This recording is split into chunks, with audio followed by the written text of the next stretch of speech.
अस्सलाम वालेकुम बच्चों। हम कंटिन्यू कर रहे हैं एक्सरसाइज 6.4 को। ठीक है, पहले हम 7 क्वेश्चन जो हैं इसके वो सॉल्व कर चुके हैं। तो आज हम शुरू करने जा रहे हैं क्वेश्चन नंबर 8।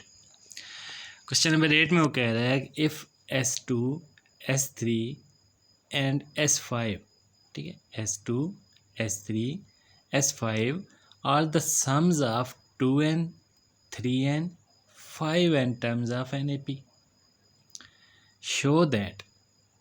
अब वो क्या कह रहा है कि हमारे पास जो सम्स हैं, हमारे पास 3 सम दिए गए हैं। एक S2 है, दूसरा S3 है और तीसरा कौन सा है, S5।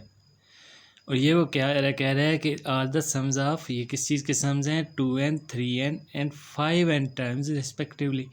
मीन्स के 2n का सम है S2, 3n का सम है S3 एंड 5n का सम है S5, जो एक ही AP से बिलोंग करते हैं। फिर वो कह रहा है कि शो दैट कि S5, ठीक है, हमने शो क्या करना है, S5 is equal to 5 into S3 minus S2। तो ये हमने प्रूव करना है। ठीक है, ये लेफ्ट एंड राइट साइड जो है ना, इसको हमने प्रूव करना है कि जो S5 है किसके इक्वल आएगा, 5 इंटू S3 माइनस S2। ठीक हो गया जी, ओके। सबसे पहले हम ले लेते हैं इन जो हमें सम्स दिए गए हैं ना, तो उनके हम फार्मूले जो है ना उनको लिख लेते हैं कि वो कैसे बन रहे हैं हमारे पास। देखिए हमारे पास सम का फार्मूला क्या है, S is equal to n/2 into 2a1 plus n-1d। तो ये फार्मूला होता है सम का हमारे पास। लेकिन चूँकि यहाँ पे जो S2 है हमारे पास वो 2n का है, ठीक है, ये 2n का सम है, n का नहीं है। तो फिर जहाँ फार्मूले में n लिखते हैं ना, वहाँ हम 2n लिखेंगे। जैसे कि S2 है, ठीक है, वैसे तो n/2 लिखते हैं, लेकिन चूंकि ये 2n का सम है तो 2n/2 लिखेंगे।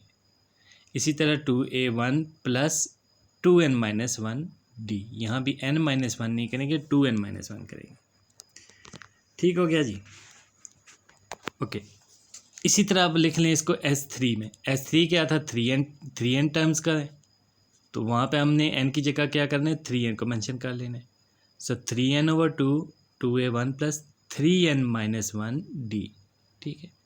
और S5 same 5n/2 2a1 plus 5n-1d, ठीक है।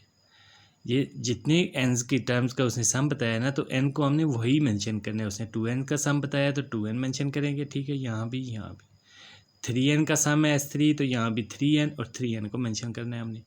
इसी तरह यहाँ S5 जो है वो 5n का सम है, तो फिर यहाँ पे भी हमने 5n और 5n को ही राइट करना है, ठीक है। यही हमने लेने हैं इसमें। तो ये तो हमारे पास हो गए फार्मूले, S2 किसके इक्वल है, S3 किसके इक्वल है, S5 किसके इक्वल है। तो ये यहाँ पे हमने इसको अलग लिख लिया। अब हम मानते हैं जो हमने प्रूव करना है, ठीक है। प्रूव क्या करना है, S5 is equal to 5 into S3 minus S2। तो यहाँ पे देखें, इधर एक सिंगल डिजिट है ना, यहाँ पे कुछ ज़्यादा टर्म्स हैं, तो हम इस साइड को ले लेंगे, ठीक है। हम इस साइड को लेंगे, इसको सॉल्व करेंगे और ताकि ये हमारी इसके इक्वल आ जाए। तो ये राइट साइड बन रही है, तो राइट हैंड साइड आप ले लें। राइट हैंड साइड हमारे पास क्या आ गई है, 5 into S3 minus S2, 5 into S3 minus S2। अब इसको थोड़ा सा जो S3 और S2 के हैं ना वो फार्मूले लिखने, ठीक है। ये 5 तो वो बाहर से आ गया। फिर S3 का क्या फार्मूला है, 3n/2 into 2a1 plus 3n-1d, ठीक है। तो ये इसका फार्मूला हो गया S3 का। फिर माइनस S2 है ना, तो माइनस, और ये S2 का फार्मूला है 2n/2 into 2a1 plus 2n-1d। तो यहाँ पे ये हमने लिख लिए दोनों के फार्मूले। अब देखें S3 जो है इसमें भी 2 डिवाइड हो रहा है और इसमें भी 2 डिवाइड हो रहा है। तो इस 2 को आप कॉमन ले लें, लेकिन डिवीजन में लेना है ना, तो नीचे ले लें, ठीक है। 5 तो पहले से मौजूद है और ये 2 हमने कॉमन ले लिया, नीचे आ गया। इसी तरह ऊपर यहाँ n मौजूद है और यहाँ भी n मौजूद है, तो बेसिकली ये n/2 मुकम्मल हम इसको कॉमन ले लेंगे, n/2 को। तो 5 पहले से मौजूद है, सो 5n/2। अब इधर से n/2 लिया तो 3 बच गया ना, तो 3 को इसके साथ हमने मल्टीप्लाई कर देना है। 3 इंटू 2 6a1, ठीक है।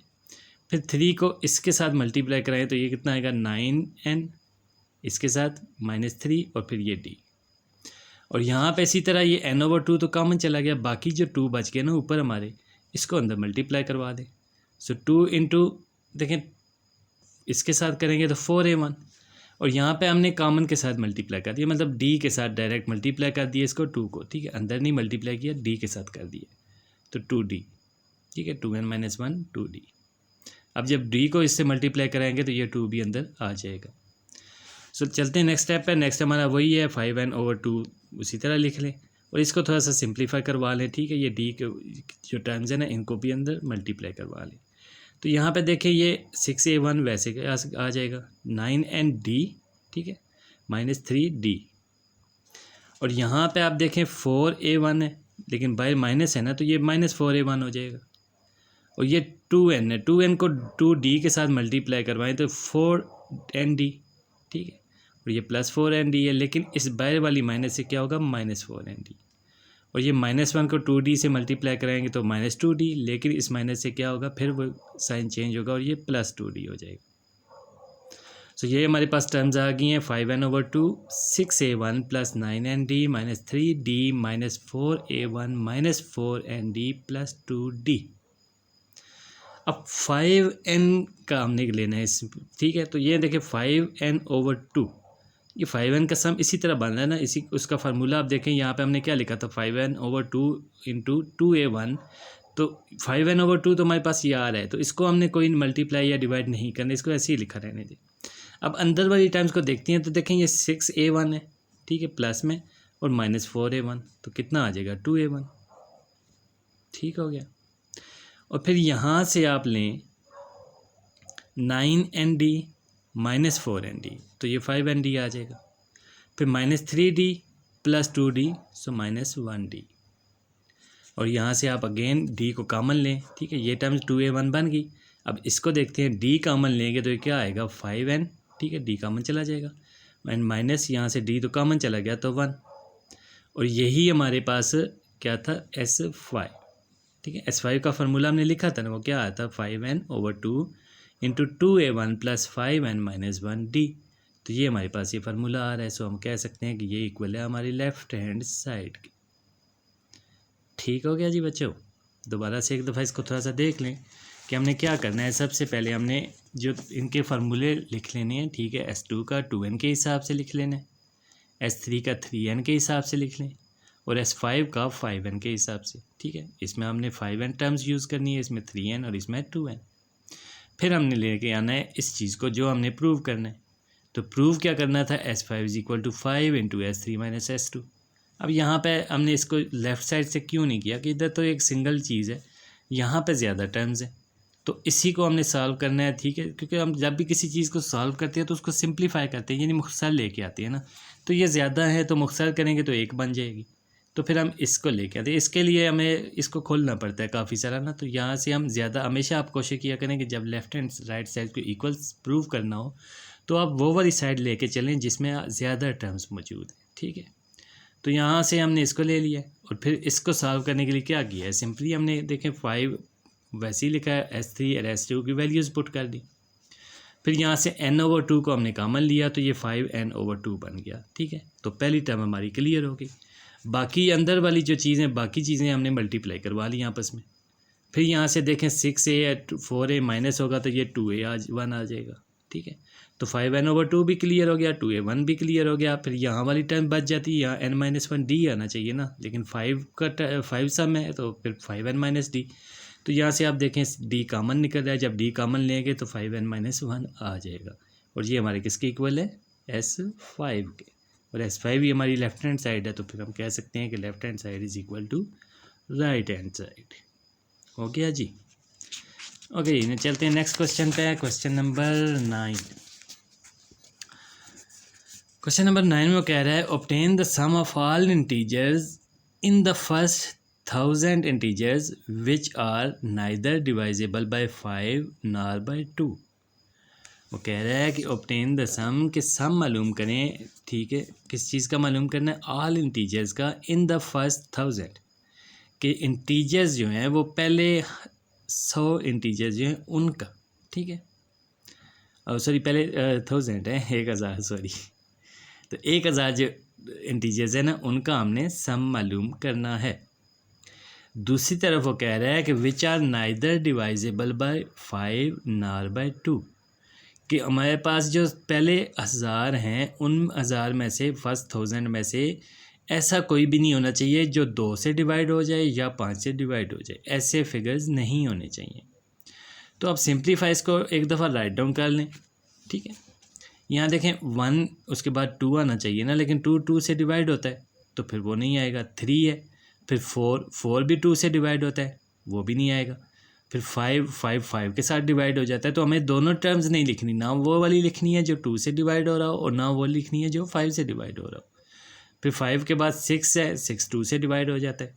तो अब सिंपली कह लें, अब देखें 2 के साथ कौन सी चीज़ डिवाइड होती है, ठीक है, एवरी इवन नंबर, मतलब जितने भी इवन नंबर्स हैं वो 2 से डिवाइड, क्योंकि इवन नंबर की तो डेफिनेशन ही यही है ना कि ऐसा कोई भी इंटीजर, ऐसा कोई भी डिजिट जो 2 के साथ डिवाइड हो सकता हो वो इवन होता है। तो मतलब इवन हम कोई भी नहीं लिख सकते क्योंकि वो 2 से डिवाइड हो जाते हैं। तो ऑड में से हमने क्या देखना है, ऑड में से भी अब 1, ऑड में क्या आता है 1 3 5 7 9, लेकिन जिस डिजिट के जिस भी नंबर के लास्ट पे 5 हो वो 5 से डिवाइड होता है, तो फिर 5 को भी मिस कर दें तो बाकी क्या बच गया 1 3 7 9, ठीक है। उसके बाद टेंस की लाइन में आ जाएं तो यहाँ भी 1 1 1 3 1 7 1 9, ठीक है। ये हमारे इसी तरह चलेगा। इसी तरह अगर 20s की लिस्ट में है तो 21 23 27 29। तो सिंपली आप यूँ समझ लें कि हर 10 में से कितने नंबर्स आ रहे हैं, 4, ठीक है। ये देखें पहले 10 में से 4 नंबर्स आ रहे हैं, इनमें से भी 4 नंबर्स आ रहे हैं, ठीक है। तो ये लास्ट पे तक इसी तरह चलता जाएगा, ठीक है। 31 33 37 39। तो लास्ट हमारा चूँकि 1000 तक लेके जाना है तो लास्ट क्या आएंगे 991 993 997 एंड 999। अब इनको आपने एक ग्रुप की शक्ल में लिखना है। देखिए पहले तो आप देखें कि टोटल टर्म्स कितनी बन रही हैं, ठीक है, टोटल टर्म्स कितनी बन रही हैं। तो यहाँ से आप देखें हर 10 में से हमने कितनी ली हैं, 4, ठीक है। तो आप 1000 को 10 से डिवाइड करें तो 100 आता है, सो 100 मल्टीप्लाई बाय 4 400 टाइम्स। तो यहाँ तक हमारी ये कितनी टाइम्स बनी है, 400, ठीक है। अब हमने क्या करना है, अब देखें ये 4 टर्म्स किसी तरतीब में नहीं आ रही, 1 + 2 + 4 + 2 फिर +2 + 2 + 4 + 2। तो ये नहीं, ये कॉमन डिफरेंस हमारा सेम नहीं आ रहा, कहीं 2 आ रहा है और कहीं 4 आ रहा है। तो हम क्या करेंगे, इन 4 को आपस में इकट्ठा कर लेते हैं, ठीक है। 1 + 3 7 9 इनको इकट्ठा कर लें, इसी तरह इनको इकट्ठा कर लें, इसी तरह लास्ट पे भी इसको इकट्ठा कर लें। तो अब 4 टर्म्स की हमने एक टर्म काउंट कर ली है, ठीक है। 4 टर्म्स हैं उनको हमने एक टर्म में काउंट कर लिए। तो पहले हमारे पास टोटल टर्म्स कितनी आ रही थी, 400। तो अब 4 में से हर 4 को 1 में डिवाइड किया, 1 में हमने ले लिया ना, ठीक है। तो बाकी 3 ख़त्म हो गई। तो अब वही काम कर लें कि डिवाइड कर लें 4 के साथ 400 को, ठीक है। 400 को 4 के साथ डिवाइड करेंगे तो क्या आंसर आएगा, 100। तो हमारी ये टर्म्स कितनी रह जाएगी, 100। टोटल 400 टर्म्स थी। अब 4 का जब ग्रुप बनाया है तो 100 ग्रुप बन गए, तो सिंपली हमारे पास 100 टर्म्स बन जाएंगी। अब इनको ऐड कर लें आपस में, क्योंकि इनको तो हमने एक टर्म काउंट किया तो फिर एक में ले लें, ठीक है। 1 3 7 9 20। फिर अगली 4 टर्म्स को काउंट करें तो 60, अगली 4 टर्म्स को काउंट करें तो 100, ठीक। इसी तरह लास्ट वाली जब 4 को काउंट करेंगे तो ये आ जाएगा 3980। सो यहाँ से हमने क्या लेना है, A1, ठीक है। A1 आप ले लें 20, ठीक है। देखिए फर्स्ट टाइम हमारे पास 20 है। दूसरी चीज़ हमने n काउंट करना है, तो n कितनी टर्म्स आई हैं, 100 टर्म्स बनी है ना इसमें, तो हम लिख लेंगे n 100 है। और कॉमन डिफरेंस कितना है, 60 - 20 40, ठीक। तो तीनों चीज़ें आ गई हैं, A1 की वैल्यू भी आ गई है 20, D की वैल्यू 40 एंड n भी मौजूद है 100। तो अब हम इसका सम मालूम कर सकते हैं, ठीक है। तो सम मालूम करने क्या फार्मूला है हमारे पास, वही n/2 × 2A1 + n - 1D, ठीक है। अब वैल्यूज़ पुट करें, n की वैल्यू कितनी है 100, सो 100/2 × 2A1 है ना, तो A1 20 है, ठीक है। 2 × 20, फिर n 100 है तो n - 1 कितना हो जाएगा 99, ठीक है। और मल्टीप्लाई होगा d के साथ, तो d कितना है 40। तो ये मेंशन कर लें आप यहाँ पे। अब इसको थोड़ा सा मज़ीद सिंप्लीफाई करेंगे, ठीक है। 2 50 * 100, तो यहाँ पे 50 आ गए, फिर 2 20 40 हो जाएगा, और 99 मल्टीप्लाई बाय 40 3960, ठीक है जी। अब इन दोनों को आपस में हमने प्लस करना है, तो ये कितना हो जाएगा, 4000 पूरा हो जाएगा। ठीक है, 4000 से 40 ही कम था ना, तो ये 40 ऐड कर लें तो 4000 हो जाएगा। अब 4000 को हमने 50 के साथ मल्टीप्लाई करना है, तो ये हमारे पास 2 लाख आ रहा है। ठीक है, 2 लाख, तो सम हमारा कितना हो गया, 2 लाख हमारा सम बन गया यहाँ पे। ठीक है, दोबारा से एक बार देख लें इसको। So obtain the sum of all integers in the first 1000 integers which are neither divisible by 5 nor by 2। कि पहले 1000 जो इंटीजर्स हैं उनका हमने सम मालूम करना है, लेकिन उनमें से वो वाले हमने मेंशन नहीं करने हैं जो 5 या 2 के साथ डिवाइड हो जाते हैं। तो फिर हम 5 और 2 से डिवाइड होने वाले निकाल के बाकियों की हमने एक दफ़ा लाइन लगा ली। ठीक है, एक एपी बना लेंगे हम। उस एपी में आप देखें कि ये एपी भी सही क्लियर नहीं बन रही, तो इसको 4 की टर्म्स में हमने इकट्ठा कर लेना है। तो टोटल टर्म्स हमारे पास 100 आ जाएगी, और 4 की टर्म में इकट्ठा करने से हमारी जो एपी बन जाएगी वो किस तरह की बनेगी, अर्थमेटिक सीरीज जो बनेगी वो आएगी 20, 60, 100, 140 एंड अप टू 3980 तक। तो यहाँ से A1 भी मिल गया। ठीक है, 60 - 20 करेंगे तो कॉमन डिफरेंस यानी D भी मिल जाएगा। और n कितना है, क्योंकि 100 टर्म्स आ रही हैं तो n 100 है। उसके बाद हमने फार्मूला पुट करना है, देन वैल्यूज़ पुट करनी है, और हमारे पास आंसर आ जाएगा 2 लाख। ठीक है, 2 लाख हमारे पास आंसर आ जाएगा यहाँ पे। ले जी, चलते हैं क्वेश्चन नंबर 10 पे। क्वेश्चन नंबर 10 में वो कह रहा है कि S8 and S9 are the sums of the first 8 and 9 terms of an AP। Find S9 if 50 S9 is equal to 63 S8 and A1 is equal to 2। सो कह रहा है कि S8 और S9 जो हैं, यानी sum of 8 terms and sum of 9 terms, simply ये लिखा हुआ सामने नज़र आ रहा है। फिर वो उसको थोड़ा सा क्लियर भी कह रहा है कि are the sums of the first 8 and 9 terms. ठीक है, S8 है तो सिंपली ये ज़ाहिर बात है ना कि वो 8 ही टाइम्स का होगा, तो S9 है वो भी ऑब्वियसली 9 टाइम्स का ही होगा। लेकिन बहरहाल उसने फिर भी लिख दिया है कि first 8 and 9 times of an AP। एक ही AP है जिसकी ये पहली 8 टाइम्स का सम है और ये पहली 9 टाइम्स का सम। फिर वो कह रहा है कि फाइंड करें S9 को। हमने क्या मालूम करना है, S9। ठीक है, और फिर उसने एक कंडीशन दी है हमारे कि 50 S9 जो है वो 63 S8 के इक्वल है, और दूसरी तरफ उसने A1 की वैल्यू भी हमें दे दी है, कितनी है हमारे पास, 2। ठीक है, तो जो चीज़ें जो चीज़ें हमारे पास मौजूद हैं पहले उनको देख लेते हैं। हमारे पास एक गिवन कंडीशन है 50 S9 is equal to 63 S8। उसके बाद A1 हमें गिवन है 2। ठीक है, और फाइंड क्या करना है, S9। तो ये चीज़ें हमारे पास, जो डाटा हमारे पास दिया गया है वो यही है सिंपली। तो गिवन कंडीशन पे आ जाते हैं पहले। 50 S9 is equal to 63 S8। ठीक है, अब S8 क्या होगा ये और S9 क्या होगा, अब इसको थोड़ा सा देख लें। S8 हमारे पास जो है ना 63 है। ठीक है, और 63 S8 है ना, तो S8 का फार्मूला होगा n/2 मीन 8/2। ठीक है, और फिर 2A1 प्लस n-1 यानी 8 - 1 7D आ जाएगा। तो 2A1 7D और बाकी 8/2 वो मैंने इधर लिखना रह गया तो मैंने लास्ट पे लिख दिया, एक ही बात है, मल्टीप्लिकेशन में ही है। तो ये हमारे पास आ जाएगा कि 8/2 इंटू 2A1 प्लस 7D, और S9 क्या आएगा, S8 प्लस A9। ठीक, अब देखें पहली 8 टर्म्स में उसमें 9 जब हमने ऐड करेंगे तो S9 हो जाएगा ना। S8 जो है वो तो 8 का सम है, तो फिर इसमें 9 जब ऐड करेंगे तो वो 9 का सम हो जाएगा। तो हमने वही काम करना है कि S8 को अलग कर लिया और A9 जो सिंगल टर्म है उसको अलग कर लें। ठीक है जी, और बाकी जो 50 है वो मल्टीप्लाई हो रहा है इसके साथ। अब यहाँ S8 का फार्मूला दोबारा से मेंशन कर लें। S8 क्या है, 8/2 2A1 प्लस 7D और प्लस A9 क्या होता है, A1 प्लस 8D, वो भी मेंशन हो गया। देन हमारे पास नेक्स्ट क्या आ रहा है 250। अब यहाँ पे इस साइड पे देखें तो 63 और ये 2 4 ज़ार, ठीक है, ये 4 के साथ क्रॉस हो जाएगा, 2 4 ज़ार 8। तो 4 को 63 के साथ मल्टीप्लाई करवा दें तो 252 आ जाएगा और 2A1 प्लस 7D। सो यहाँ से अब मज़ीद इसका हमने क्या करना है, इधर भी 2 को क्लियर करवा लें। ठीक है, 2 4 ज़ार 8। अब 4 को मल्टीप्लाई करवाएं तो 4 2 ज़ार 8A1, 4 7 ज़ार 28D, फिर यहाँ पे जो ये इसके साथ मल्टीप्लाई हो रहा है प्लस A1 प्लस 8D, ठीक हो जाए। अब हमने जो बाहर वाली टर्म्स हैं उनको भी नेक्स्ट पे हमने मल्टीप्लाई करवा लेना है। 252 को 2A से मल्टीप्लाई करवाएं इधर 504A1 और फिर 7D के साथ करें तो 1764D हमारे पास आ जाएगा। और यहाँ इस 50 अब हमने क्या करना है, देखिए यहाँ से तो मल्टीप्लिकेशन कंप्लीट हो गई लेकिन इधर वाली तो अभी रहती है ना, ये 50 हमने अभी मल्टीप्लाई करना है तो इसको थोड़ा सा कर लेते हैं।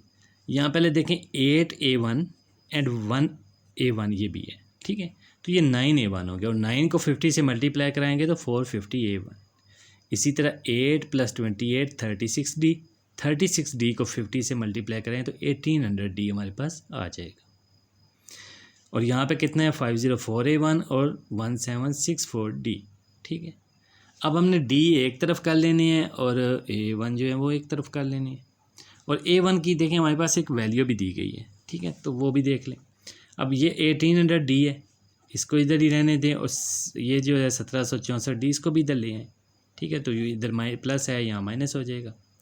और यहाँ पे A1 सारे हम इस साइड पे ले जाते हैं। A1 हमारे पास कितने 504A1, तो ये 504 और A1 की क्योंकि वैल्यू में दी गई थी 2 तो A1 की जगह पे 2 लिख लें।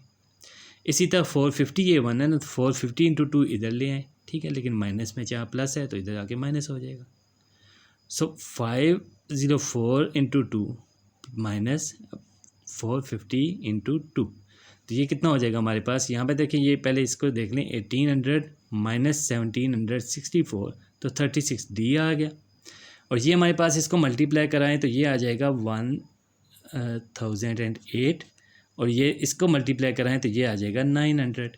सो 1008 में से माइनस करने हैं हमने 900 तो 108 आ गया। सो 36D = 108 एंड D को मालूम करना है तो 36 जाके डिवाइड होगा, सो D = 3। अब हमारे पास A1 आ गया है, D भी आ गया है, ठीक है, तो हमने क्या करना है मालूम S9 में सिंपली आपको पता है कि S9 है तो फिर n की वैल्यू 9 होगी, तो S9 में आप वही फार्मूला पुट करें n/2 2A1 + n-1D। देखिए इतना काम हमने जो ऊपर किया है ना वो D को मालूम करने के, क्योंकि हमारे पास फार्मूले में n को हमने मेंशन करना है तो S9 मीन n9 है। A1 की वैल्यू भी दी गई थी लेकिन D की वैल्यू नहीं थी, तो D की वैल्यू ही फाइंड करने के लिए हमें इतना लंबा चौड़ा वो जो गिवन कंडीशन उन्होंने दी है ना वो इसीलिए दी है कि उसमें से हम D की वैल्यू फाइंड कर सकें। तो D की वैल्यू हमने जब फाइंड कर लिए 3 तो अब उसके बाद हमने क्या करना है फार्मूले पे आ जाना है, ठीक है, फार्मूला लगाना है यहाँ पे, फिर वही n की वैल्यू 9 पुट करें या n-1 है तो 8 हो जाएगा, D की वैल्यू 3, A1 की वैल्यू 2, ये सारी मेंशन की यहाँ पे। अगेन उसके बाद 9/2 वैसे ही 2 2 ज़ार 4 एंड 8 3 ज़ार 24, सो 24 + 4 28 और ये 2 के साथ क्रॉस होगा तो ये कितना आ जाएगा 14, सो 14 9 ज़ार 126। सिंपल सा काम है, उसके बाद बिल्कुल जो आप पीछे करते आ रहे हैं क्वेश्चन के अंदर। तो सबसे जो ज़रूरी काम है इसमें से हमने वही करना है कि हमने सबसे पहले देखना है कि हमारे पास डाटा क्या है और हमने मालूम क्या करना है। तो हमारे पास एक गिवन कंडीशन है, A1 है और S9 हमने फाइंड करना है। S9 से वाज़े हो रहा है कि 9 टर्म्स है, यानी कि n तो 9 है। A1 भी गिवन है लेकिन D गिवन नहीं था और D ही को फाइंड करने के लिए उन्होंने D नहीं दिया तो उसको इनडायरेक्टली हमें ये कंडीशन दे दी है कि इस कंडीशन की मदद से आपने D को फाइंड करना है और फिर हमने S9 को तभी मालूम कर सकते हैं जब D, A1 और हमारे पास n की टर्म्स हो। तो वो तीनों 2 टर्म्स थी, D की नहीं थी। D की टर्म मालूम करने के लिए हमें क्या किया है, इसको कंडीशन को यूज़ किया है, ठीक है, वहाँ पे उसकी वैल्यूज़ पुट करते गए हैं, D की शक्ल में लिखा है सबको। फिर D की वैल्यू आई है 3, तो जब D की वैल्यू आ गई देन हमने क्या किया S9 का फार्मूला पुट किया और अपने A and D and n की वैल्यूज़ पुट की और हमारे पास आंसर आ गया कितना 126। ओके जी, चलते हैं नेक्स्ट क्वेश्चन पे। Question number 11, the sum of 9 terms of an AP is 171 and it's eighth term, ठीक है, 8वीं जो टर्म है उसकी वो कितनी कह रहा है कि 31 है। Find the series. पहले उसने हमें क्या कहा था कि A2 दी थी, लेकिन इस क्वेश्चन में उसने 8वीं टर्म हमें दी है, ठीक है, A1 नहीं दी। पिछली तो भाई A1 दी थी ना कि 2 है, लेकिन इस वक्त नहीं दी। इस बार 9 टर्म का सम उसने बता दिया। पहले हमें 9th टर्म का यानी S9 हमने फाइंड करना था, लेकिन इस दफ़ा उसने S9 हमें बता दिया है, 8वीं टर्म बता दी है और फिर हमें क्या मालूम करने का कह रहा है कि सीरीज़ मालूम करें, ठीक है।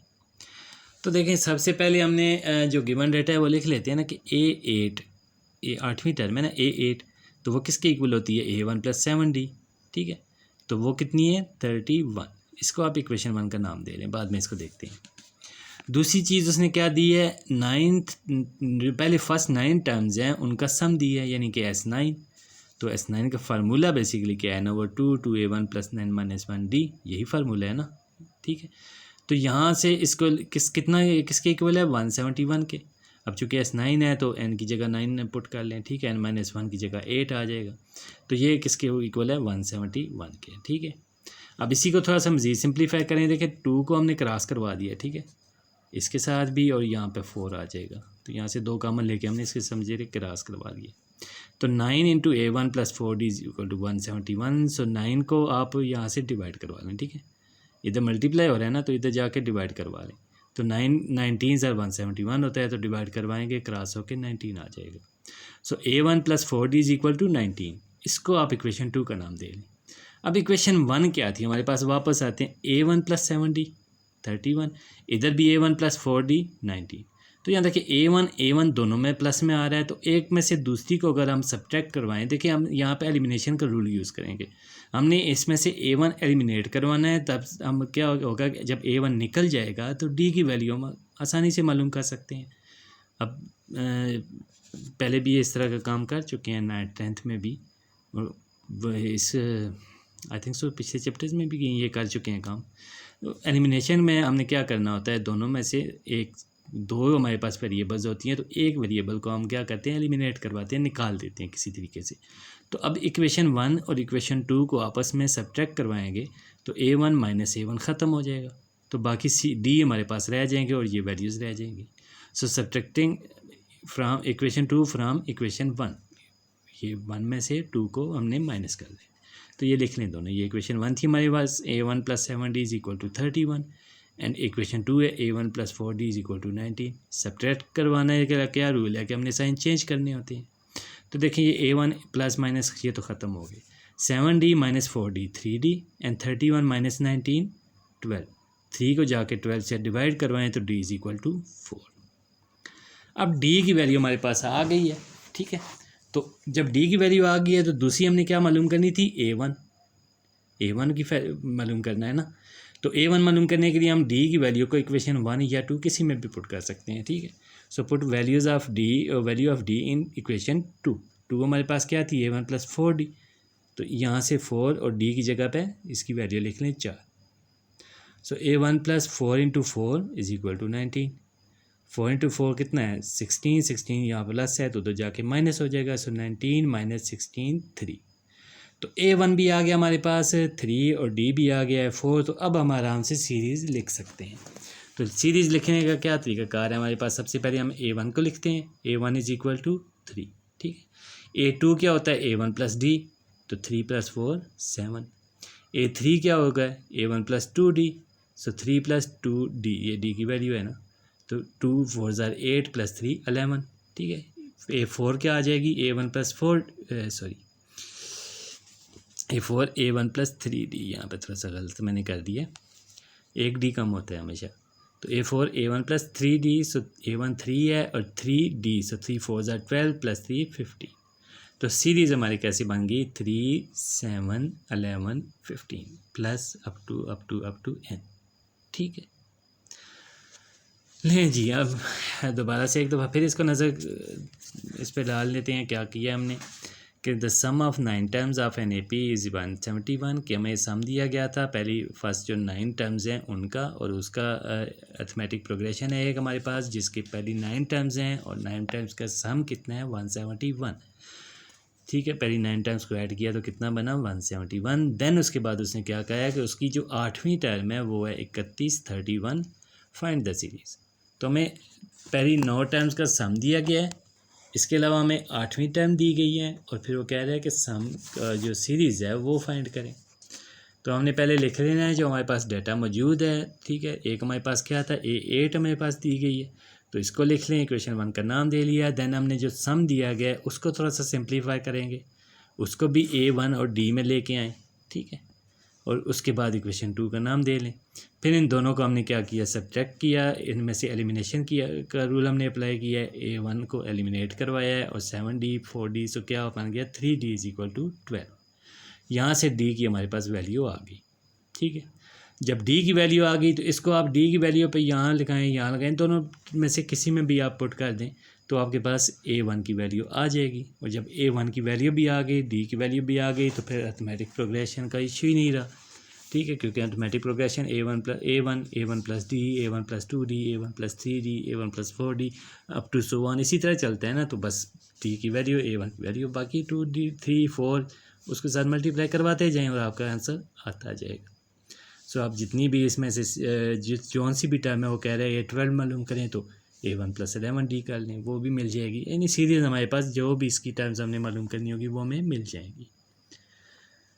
लो जी बच्चों, अभी तक मेरे ख्याल में काफ़ी हो गया है, लेक्चर काफ़ी लंबा होता जा रहा है, तो बाकी इंशाल्लाह कल करेंगे। तब तक के लिए इजाज़त, अल्लाह हाफिज़।